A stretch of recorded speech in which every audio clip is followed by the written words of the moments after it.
Thank you, Speaker. Speaker, today we're focusing on mental health and addictions, a topic that hits home in one way or another to every single member in this chamber and those watching at home. Newfoundland and Labrador has seen an extreme increase in deaths from overdoses. I asked the Premier, how many people have died because of overdose in our province in 2023? There was a document called Youth Unregulated Drug Toxicity Deaths in British Columbia. And what they looked at was the years 2017 to 2022. And what they found was that if you looked at the deceased youth, there were 0% deceased youth with hydromorphone in their system in 2017, 2018, and 2019. In 2020, the year Safe Supply came out, 5.5% of the deceased youth had hydromorphone in their system. In 2021, 8.3% of youth had hydromorphone in their system. And by 2022, this number had increased to 22.2%. Even some drug users that CBC spoke to agree. Things have gotten out of control. Everybody's like going, yeah, like we can do anything we want now. So if they thought they were helping them, they're actually, they hurt them 10 times more. And this, according to the Premier, has become a safety issue, even for people who don't do it. So today I'm here to announce that we are taking the steps that have been asked for by police, that have been asked for by members of the public, and that they deserve, to ensure that police have the tools in place to be able to address issues of street disorder, of public drug use, and to ensure the safety of people across the community, including those who use drugs. It is out of control. Decriminalization is a failed experiment. It needs to stop now. British Columbians have had enough. And that is why David Eby, because he has an election coming, has said, oh crap, I am gonna lose if I continue with this radical and ideologically extreme policy that is putting the risk of every kid and every community in our province, putting them at risk. It is insane what we have done in BC. Nurses are afraid to go to work because they have to put up with addicts using meth, crack, and weapons in their hospital room. Even nurses are having to give up on breastfeeding because they're worried their kids will be contaminated with the drugs they breathe in. What the hell are they thinking of? Toronto should proceed, or what's your message to Toronto with their application? Drop that application. It's turned into a nightmare. It's turned into a nightmare. I've talked to the Premier out there. It's bad. Reinvest into rehabilitation. Disorder.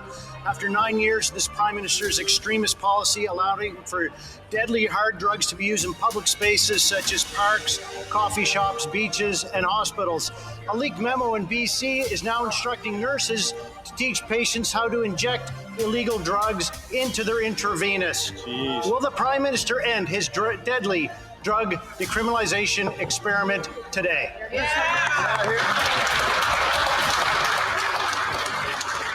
The Honourable Minister of Mental Addictions and Health. Speaker, on this side of the House, we are committed to saving lives and making sure people who use drugs don't die alone. We moved forward with the decriminalization pilot project at BC's request and have always maintained it would be rigorously monitored and adjusted as needed. We know a full suite of tools, including harm reduction, are needed. Even the MP from Caribou Prince George knows it. He said himself, quote, I asked if safe injection sites were helping. They did say that safe injection sites probably do help. Mr. Speaker, every tool, every resource to save lives is what we are committed to. They just stole somebody else's chocolate milkshake. They guzzled it down. They still have the chocolate around their lips and dripping down their chin. And they get caught and they're like, how do you defend yourself? And they go, what? Steal the chocolate milkshake? I would never do that. It's on your face right now. I would never steal somebody's chocolate milkshake. I'd never do that. There's countless examples of people doing and saying this. What is this? It's a split. It's a splitting away from the shameful act.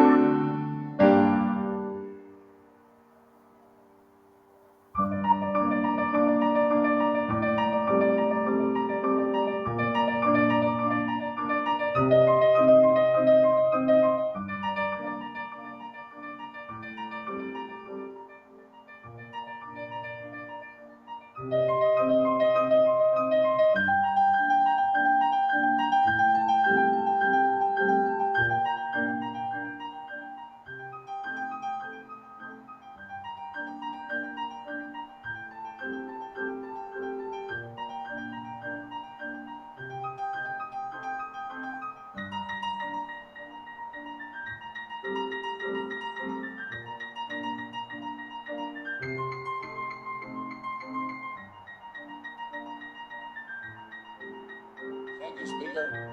And one of the sad things about these decisions, when these calls came to the regional health authorities, telling us that we had to cut up to 30% of our budget, we were told you're not allowed to go and talk to the communities.